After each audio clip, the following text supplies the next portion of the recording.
Nate, it seems like Masvidal's interested in this fight. When ideally would you like to compete again? If everything works out right how it's supposed to work out, then I'll fight next month. If if nobody's in a hurry, I want to get this done how it's supposed to be done and do it right and treat it like it should be treated. I ain't even in no rush. So it's not me who's gonna be doing the sitting out. It's them that's gonna be holding me out or people not jumping on and trying to get it done. And that's where I've been for the last 3 years because I never stopped training camp. I just no one was showing any acknowledgement for being the best fighter in the world, which I am. Just like Masvidal, that's what I'm saying. Like, why ain't nobody fucking like, what? That's the guy to fight. He just beat the best guy, and he's been around doing this the whole time. So I'm into the best martial artists in the world, not like some hold on to you wrestlers who are gonna hold you and hopefully win around and find a loophole to win in these fights and put belts on their waist. Now we're fighting for the baddest motherfucker in the game, belt, and that's mine. So I'd like to defend it against Jorge Masvidal. So if you want to be the baddest motherfucker, that's how we're gonna do it. Tonight was the highest gate in a California MMA event, especially for the UFC, and sounds like this pay-per-view is trending really well for the UFC. Dana White came in here earlier and he said, I guess Nate Diaz is a needle mover, and obviously referenced that comment a few years ago. Do you feel like you're kind of getting that appreciation finally that you spoke about for so long? Yeah, he knew then too, though. That's not gonna be a good friend. That's not a good business move to tell me I'm the shit. You know what I'm saying? Because then I'm going to be like, give me the shit money. So give me some I'm the shit money, you feel me? And then he had to do what he had to do. So I ain't mad at him either for that. So, but it's cool that he's acknowledging the fact that. Yeah, no, he said he feels you're, Conor McGregor, Ronda Rousey level star coming out of this performance. Yeah, for sure. You like that? Yeah, by show. Congrats, Nate. Right in front of you. Just curious, I think you said in the cage, if I'm not mistaken, a lot of these guys suck, and that's why you weren't around. I wonder if they sucked, wouldn't it have made sense just to go in there and get a lot of easy wins and make easy money and build up your bank account instead of sitting out all that time? Yeah, but look from the outside perspective. If you're watching a fight, or if you even want to be a fighter, like. I'm looking for a badass fight, you know what I'm saying? Somebody to fucking whip someone's ass and recognize the other guy who's whipping someone's ass and be like, hey, I'm the head ass whooper here. I want some of you then. And I did that with Conor because they were promoting him like he was the top don of this whole thing, and he was brand new, and that was making me hot. It was nothing personal against the dude, because all respect for anybody who's gonna get there. You know what I'm saying? You got to get yours. But if you're gonna just not like acknowledge the fact that I'm here and been here, and like when you start, like when did Pettis start fighting and Conor? Them fools was probably watching me fight on the UFC when they was in high school. I'm like, you better recognize and I'm disrespected. That's why I gotta get these fights. Like, what's up? And that's the shit I want to see if I'm watching the game. Like I always say it like this: like, you ever like when you get a video game like Street Fighter, like who are you gonna pick? Who are you gonna pick? You know what I'm saying? I want to pick the baddest looking motherfucker right there who does the coolest shit, and I believe that. I believe that.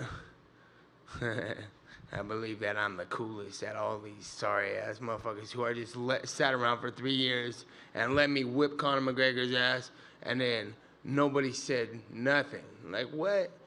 I would have been like, that's the best, baddest dude. He called out dude. He got the fight. He whipped him, and then they robbed him, and then, oh, he's out for 3 years. Like, why didn't somebody step up like, hey, if he's out for 3 years, get your ass back in the game. I'm going to whip your ass. And then I'm like, oh, I got to step back in the game real quick and fight that guy, because I can't be going to the coffee shop and have somebody say, man, that guy said he was going to whip your ass all over the place. I'm like, no, he's not going to whip my ass. That's why I'm going to fight him. So there's your blueprint. And none of these fighters know how to do that because none of them have imagination. None of them hadn't played Street Fighter or watched a cool movie before.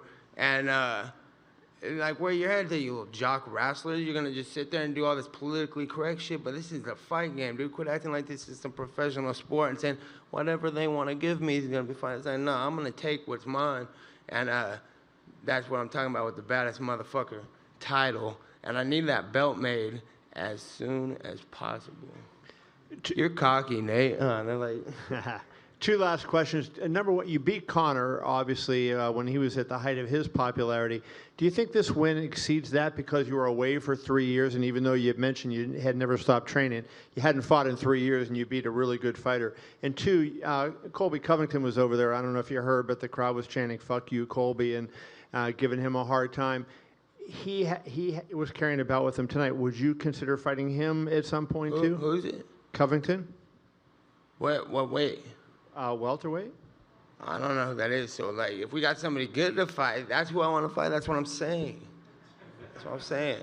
You got to do something. If you've been here for 2 weeks and get a little hype show, I don't give a shit. All right, Nate, congratulations on your win down front. Thank you very much. No problem. So a lot has changed in your personal life since we last saw you fight, namely your daughter. And has being a father now changed the way you approach the fight or just the way you think about the entire game? I've been a father for years. Fathering all kinds of these little motherfuckers. That's a no. Are you good? Okay. Oh, Nate, you're amazing. Listen, you have been out such a long time. Obviously, that third fight with Conor is something a lot of people want to see. Is there any chance that that could happen by the end of the year? Conor, third fight, December, possibility? If that's something that works into the schedule, I'm gonna fight the baddest dudes, the biggest, baddest shows that people want to see. That's what I want to see. That's what I want to do.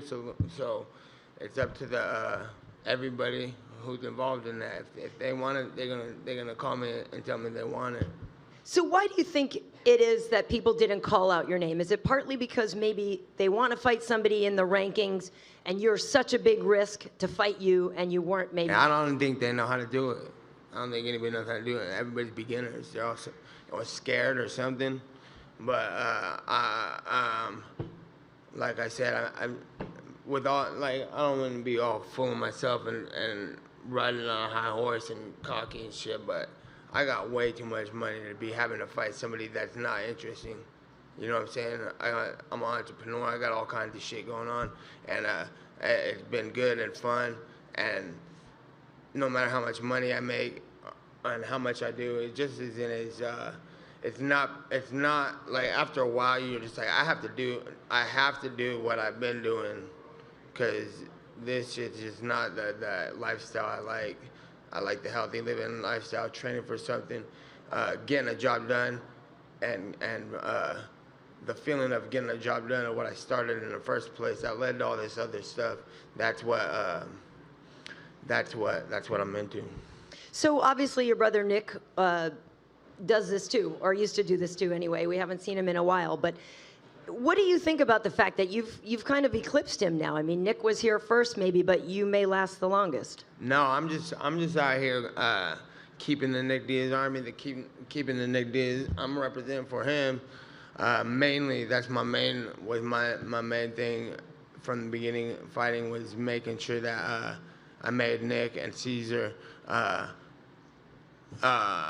proud and happy with what I'm doing, even though he's probably got a lot of criticism for me. When I go see him right now, I know he's gonna give me all kinds of things, and I appreciate it. But that's what he's the best fighter in the world, and I think the same thing with him. Like I came here to just spit it and get the job done, so I can spit it. That everybody's weak. What are you gonna do? You're gonna just sit there and not? How are you gonna fight somebody if nobody's fucking wants to fight? It's like I ain't no bully. I don't want to just go beat nobody up. That's not fun to me. That's not fun to him. But if nobody wants to get it, it's not very motivating to just sign up for fights, straight up. So he's not completely done, though. There's a possibility your brother could still fight? Yeah, what's up? They should do something. Somebody needs to, I mean, I'm not trying to tell people to go yelling at Nick, but, like, I don't think there's nothing that's very interesting to him right now. Okay, thanks. I think I keep hearing GSP dabbling a little bit. I don't know what to deal with that, but if he ever came back to the table, I'm sure that'd be good. And for both of them, they're both just they're just both sitting there with nobody to fight because they're the best fighters in the game, and nobody's recognizing that. And like, I mean, you know, they have a little bit, but it's like, okay, that's in the past. That's not in the past. That's like they're still here, and I feel like it's probably uninteresting to them, both of them. So that's just my thoughts on that. I don't mean to speak for Nick at all. Nick's fucking probably got a whole nother thought on all this. I probably just pissed him off too. Well, bring him out here then. Come on. Yeah. Thanks, Nate. I gotta go meet him at the thing. Nick over here. It's clear you have a business savvy during the media workout. I mean, the CBD thing was all theatrics, but you're also plugging your company. How do you want to leverage this new opportunity you have as a star, as Dana White says, as a needle mover to make the money and the fights that you actually want? How are you going to actually position yourself? I don't understand the question. I think I'm positioned. I don't get it. What was the question? So essentially, how are you going to leverage this new opportunity that you have to get the money and the fights that you want? How am I gonna leverage it? I feel like it's leveraged. And then speaking of the CBD, you mentioned you're going to indulge in some weed right afterwards. How soon do you plan on doing that? As soon as I get out of this damn arena, they won't let me smoke till I'm gone. Thank you. Hey, speaking of that, shout out to my boy Big Lon and the Taylor gang, cause I've been hanging out with Big Lon, and I got a lot of good ideas from him and his team for sure. Thank you everybody.